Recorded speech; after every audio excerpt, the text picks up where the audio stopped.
PGTRB physics வந்து பார்க்க போகிறோம். 10 யூனிட் வந்து அவைலபிளாக இருக்குது. இந்த 10 யூனிட்டுமே நமக்கு மஸ்ட் இம்பார்ட்டன்ஸ். ஏன்னா எல்லாமே வந்து பேசிக்கான ஒரு கான்செப்ட் தான். அதை நம்ம இன்டெப்த்தாக நல்லா படிக்கிற மாதிரி இருக்கும். Educational psychology, current affairs, GK இதையுமே நம்ம படித்தா மட்டும்தான் ஈஸியாக வந்து கிளியர் பண்ண முடியும். அப்போ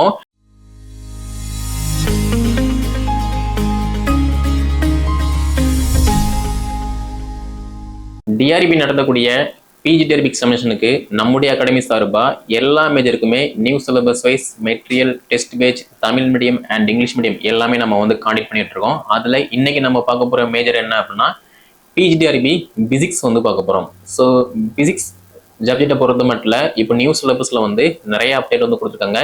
இந்த அப்டேட்டை நீங்கள் ஃபாலோ பண்ணுறீங்க அப்படின்னா நீங்களுமே இந்த எக்ஸாமில் பாஸ் பண்ணி ஒரு கவர்மெண்ட் ஸ்கூலில் ஒரு கவர்மெண்ட் பிசிக்ஸ் டீச்சராக அப்பாயின்மெண்ட் ஆகலாம். ஓகேவா? ஸோ அதுக்கு நம்ம என்ன பண்ணணும் அப்படின்னா ஃபர்ஸ்ட் சிலபஸ் என்னன்னு சொல்லி பார்க்கணும். அதே மாதிரி சிலபஸை பார்த்தா மட்டும் போதாது, சிலபஸில் இருக்கக்கூடிய டாபிக் எல்லாமே நமக்கு தெரியுதா, நமக்கு இப்போ அப்டேட்டாக இருக்குமா அப்படிங்கிற மாதிரி திங்க் பண்ணி பார்க்கணும். ஃபார் எக்ஸாம்பிள், இப்போ நீங்கள் ஸ்கூலில் ஒர்க் பண்ணிட்டு இருக்கீங்க அப்படின்னா ஓரளவு வந்து அந்த சப்ஜெக்ட் நாலேஜ் வந்து அவைலபிளாக இருக்கும். நீங்கள் ஸ்கூலில் ஒர்க் பண்ணல, நான் யூஜி, பிஜி, பிஎட் படித்து முடிச்சுட்டு வீட்டில் ஹவுஸ் ஒய்ஃபாக இருக்கேன், இல்லைனா ஒரு ப்ரைவேட் கம்பெனியில் டீச்சிங் ஃபீல்டு இல்லாமல் வேற ஒரு ஃபீல்டில் ஒர்க் பண்ணுறேன் அப்படின்னா நம்மளுக்கு அந்த சப்ஜெக்ட் நாலேஜ் வந்து ரொம்ப கம்மியாக தான் இருக்கும். நாலேஜே இல்லைன்னு சொல்ல மாட்டேன், நாலேஜ் இருக்கும், பட் இருந்தாலுமே நம்ம ரிமெம்பர் பண்ணுற மாதிரி இருக்கும், ப்ராக்டிஸ் பண்ணுற மாதிரி இருக்கும். ஓகே, அப்போ நியூ சிலபஸை பொறுத்த மட்டும் 10 யூனிட் வந்து அவைலபிளாக இருக்குது. இந்த 10 யூனிட்டுமே நமக்கு மஸ்ட் இம்பார்ட்டன்ஸ். ஏன்னா எல்லாமே வந்து பேசிக்கான ஒரு கான்செப்ட் தான். அதை நம்ம இன்டெப்த்தாக நல்லா படிக்கிற மாதிரி இருக்கும். ஸோ ஃபர்ஸ்ட் யூனிட்டை பொறுத்த மட்டும்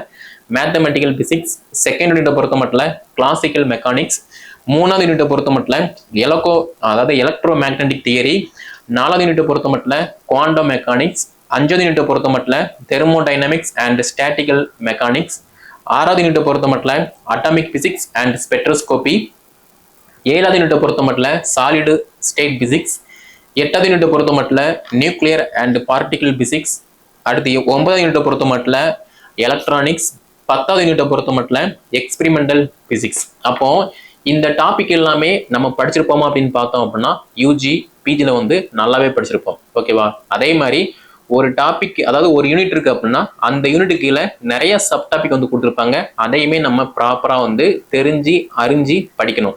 ஃபார் எக்ஸாம்பிள், இப்போ கிளாசிக்கல் மெக்கானிக்ஸ் இருக்கு அப்படின்னா இந்த கிளாசிக்கல் மெக்கானிக்ஸ்ல கீழே வந்து பார்த்தோம் அப்படின்னா நிறைய சப் டாபிக் வந்து இருக்கு. அந்த டாபிக் எல்லாமே நம்ம யூஜில படிச்சிருக்கோமா, இப்போ நமக்கு ஞாபகம் இருக்கா அப்படிங்கிற மாதிரி வந்து பார்க்கணும். அதே மாதிரி இந்த 10 யூனிட்டை பொறுத்த மட்டும் நமக்கு நிறைய தியரி கேட்பாங்க, அதாவது தேற்றம் கேட்பாங்க, அதே மாதிரி சம்முமே வந்து கேட்பாங்க. ஸோ பிஜிடிஆர்பியை பொறுத்த மட்டும் physics, mathematics, maths, computer science இந்த 4 சப்ஜெக்ட்டுமே வந்து ரொம்ப கிரிட்டிக்கலான ஒரு சப்ஜெக்ட்.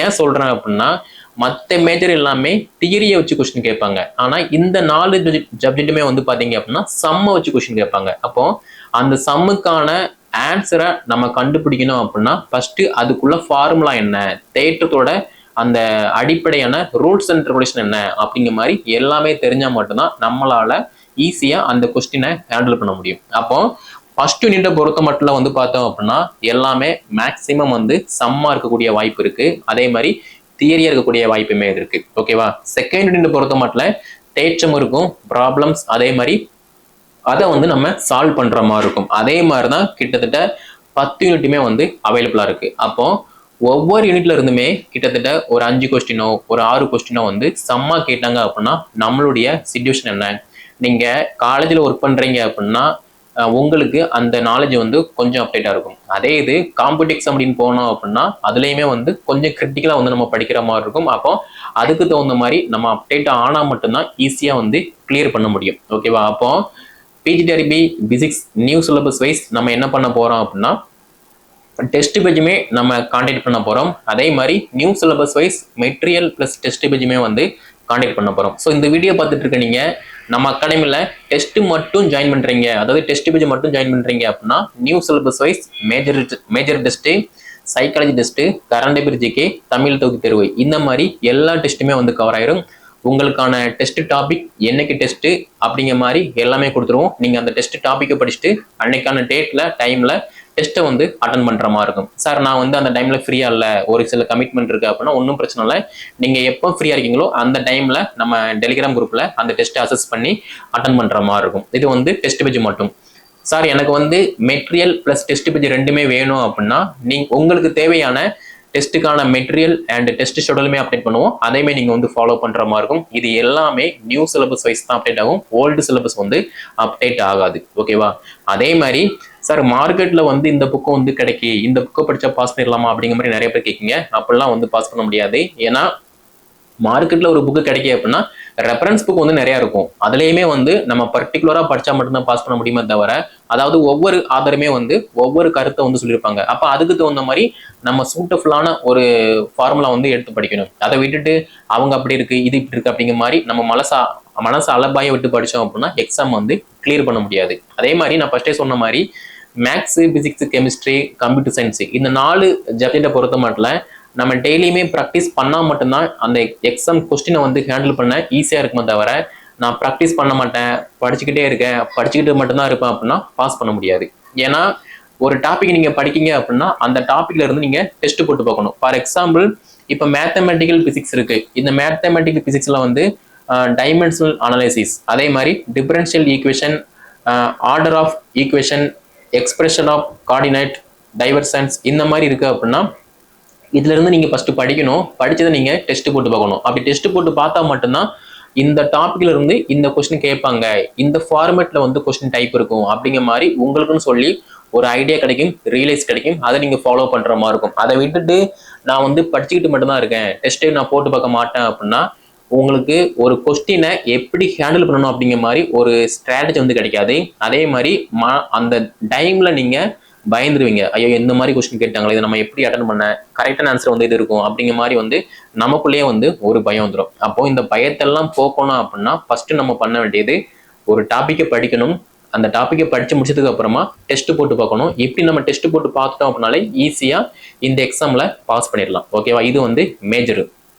அதே மாதிரி வரக்கூடிய எக்ஸாமுக்கு வந்து தமிழ் தகுதி தேர்வு வந்து மஸ்ட் இம்பார்ட்டன்ஸ். நீங்க தமிழ் தகுதி தேர்வுல பாஸ் பண்ணா மட்டும்தான் உங்களோட மெயின் பேப்பரை வந்து வேலிஷனுக்கு எடுப்பாங்க. ஓகேவா? நீங்க தமிழ் தகுதி தேர்வுல ஃபெயில் ஆயிட்டீங்க அப்படின்னா உங்களோட மெயின் பேப்பரை வேலிஷனுக்கு எடுக்க மாட்டாங்க. ஓகேவா?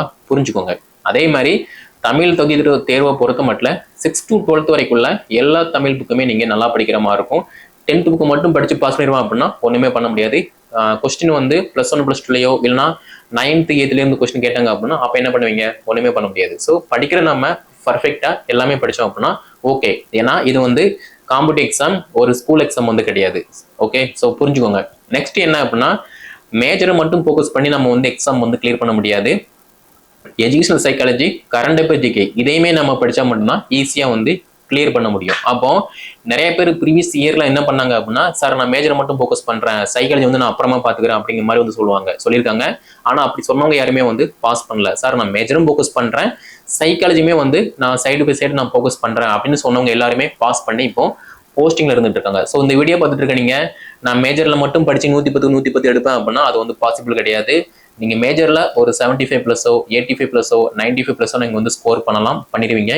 நீங்க அது மட்டும் பண்ணிட்டீங்க அப்படின்னா போதாது. அது வந்து ஒரு பார்டர். அதை தாண்டி நம்ம போனோம் அப்படின்னா சைக்காலஜி, கரண்ட் அஃபேர், ஜிகேல ஒரு 40 மதிப்பெண்கள் இருக்கு.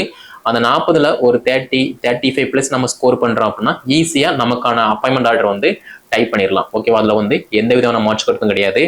ஸோ படிக்கக்கூடிய நீங்க தெளிவா படிங்க, கிளியரா படிங்க, டெய்லியுமே வந்து ப்ராக்டிஸ் பண்ணுங்க, சப்ஜெக்ட்ல அப்டேட்டா இருங்க. அப்படி அப்டேட்டா இருந்தால் மட்டும்தான் கவர்மெண்ட் ஸ்கூல்ல கவர்மெண்ட் டீச்சரா அப்பாயின்மெண்ட் ஆக முடியும். ஸோ நம்முடைய டெஸ்ட் பேஜ்ல வந்து பாத்தீங்க அப்படின்னா கிட்டத்தட்ட 7500+ கொஸ்டின் வந்து காண்டக்ட் பண்ண போறோம். இது எல்லாமே நியூ சிலபஸ் வைஸ் தான் காண்டக்ட் பண்ண போறோம். இதுல சம்மு கொஸ்டின் இருக்கும், தியரி கொஸ்டின் இருக்கும், தேட்டரம் கொஸ்டின் இருக்கும், எல்லாமே வந்து ஃபாலோ பண்ற மாதிரி இருக்கும். ஸோ இது வந்து மேஜருக்கு. தமிழ் தகுதி தேர்வுக்கு வந்து ஆல்ரெடி ஒரு 3000 அதாவது 3500+ வந்து நம்ம டெஸ்ட் வந்து போய்கிட்டு இருக்கு. இப்போ 2வது டெஸ்ட் நடந்து கம்மிங் 21 வந்து 3rd டெஸ்ட் வந்து நடக்க போகுது. அப்போ அதையுமே வந்து ஃபாலோ பண்ற மாதிரி இருக்கும். இது போக கல்வி உளவியல், பொது அறிவு, நடப்பு நிகழ்வுகள் அந்த குரூப்ல வந்து டெய்லியுமே வந்து நம்ம ஜிகே கொஸ்டின் எல்லாமே நம்ம அப்டேட் பண்ணிட்டு இருக்கோம். அதையுமே வந்து ஃபாலோ பண்ற மாதிரி இருக்கும். ஸோ ஒன்னு திங்க் பண்ணி பாருங்க, ஒருத்தர் படிச்சுட்டு இருக்காரு, ஒருத்தர் படிக்காம இருந்துட்டு இருக்காங்க. அப்போ படிக்கிறவங்க பாஸ் பண்ணுவாங்களா, படிக்காம இருக்கிறவங்க பாஸ் பண்ணுவாங்களா? யாரு படிக்காங்களோ யாரு டெய்லியுமே அப்டேட் பண்றாங்களோ அவங்க மட்டும் தான் பாஸ் பண்ணுவாங்க. ஸோ இந்த வீடியோ பார்த்துட்டு இருக்க நீங்க படிச்சீங்க அப்படின்னா வரக்கூடிய எக்ஸாம்ல பாஸ் பண்ணி கவர்மெண்ட் ஸ்கூல்ல ஒரு கவர்மெண்ட் டீச்சர் ஆயிடலாம். நீங்க படிக்கவே இல்லை இனிமே தான் படிக்க போறேன் அப்படின்னாலுமே பாஸ் பண்ணிடலாம். நான் படிக்க மாட்டேன், கால்பரம் வந்த பிறகு தான் படிப்பேன், எக்ஸாம் அப்ளை பண்ணதுக்கு அப்புறமா தான் படிப்பேன் அப்படின்னா இப்பவே உங்களால படிக்க முடியல, கால்பரம் வந்ததுக்கு அப்புறமா மட்டும் எப்படி படிப்பீங்க? ஸோ திங்க் பண்ணி பாருங்க, அப்டேட்டா இருங்க. அப்டேட்டா இருந்தா மட்டும்தான் பாஸ் பண்ண முடியும். ஸோ நம்முடைய அகாடமி சார்பா பிஜிடிஆர்பி பிசிக்ஸ்க்கு பொறுத்த மட்டும் Tamil medium and English medium material plus test page ரெண்டுமே கான்டெக்ட் பண்றோம். கீழே டிஸ்கிரிப்ஷன்ல நான் வாட்ஸ்அப் நம்பர், கான்டெக்ட் நம்பர் எல்லாமே கொடுத்துருக்கேன். அதை கான்டெக்ட் பண்ணி என்ன டீட்டெயில்னு கேட்டு படிக்க ஸ்டார்ட் பண்ணுங்க. ஸோ இன்னும் கால்பர் வரல அப்படிங்கிற மாதிரி புலம்பாதீங்க. கால்பர் வர போகிறது உறுதி தான். உங்களை நீங்க தயார்படுத்திக்கோங்க. தயார்படுத்திக்கிட்டீங்க அப்படின்னா எக்ஸாம் வரதப்போ எந்த ஒரு பயமும் இல்லாமல் தைரியமா எக்ஸாம் வந்து அப்ரோச் பண்ணலாம். நீங்க இப்பவே ப்ரிப்பரேஷன் பண்ணல, அசால்ட்டா இருக்கீங்க அப்படின்னா எக்ஸாம் அப்போ ரொம்ப பயத்தோட எந்த ஒரு நம்பிக்கையுமே இல்லாம எக்ஸாம் வந்து அப்ரோச் பண்ற மாதிரி இருக்கும். ஸோ நம்பிக்கையோட கவர்மெண்ட் ஸ்கூல்ல டீச்சர் ஆகணும் அப்படின்னா இப்ப இருந்து ப்ரிப்பரேஷன் பண்ணுங்க. உங்களுடைய தகுதியை நீங்க வளர்த்துக்கோங்க. ஆட்டோமேட்டிக்கா உங்களுக்கான வாய்ப்பு வந்து தேடி வரும். ஓகேவா? ஸோ கீழே டிஸ்கிரிப்ஷன்ல நான் வாட்ஸ்அப் நம்பர், கான்டெக்ட் நம்பர் கொடுத்துருக்கேன். அதை கான்டெக்ட் பண்ணி என்ன கேட்டு படிக்க ஸ்டார்ட் பண்ணுங்க. இந்த வீடியோ தொகுப்பை பிஜிடிஆர்பி பிசிக்ஸ் ப்ரிப்பரேஷன் பண்ணக்கூடிய அனைத்து ஸ்கூல் டீச்சருமே ஷேர் பண்ணுங்க. அவங்களும் வந்து படிக்க பயன்படுத்தும். டெஸ்ட் பேஜானது வந்து பாத்தீங்க அப்படின்னா கம்மிங் 30, அதாவது 30/1/2025 அன்னிலிருந்து ஸ்டார்ட் ஆக போது ஃபாலோ பண்ணிக்கோங்க. ஓகேவா? ஸோ நன்றி, வணக்கம்.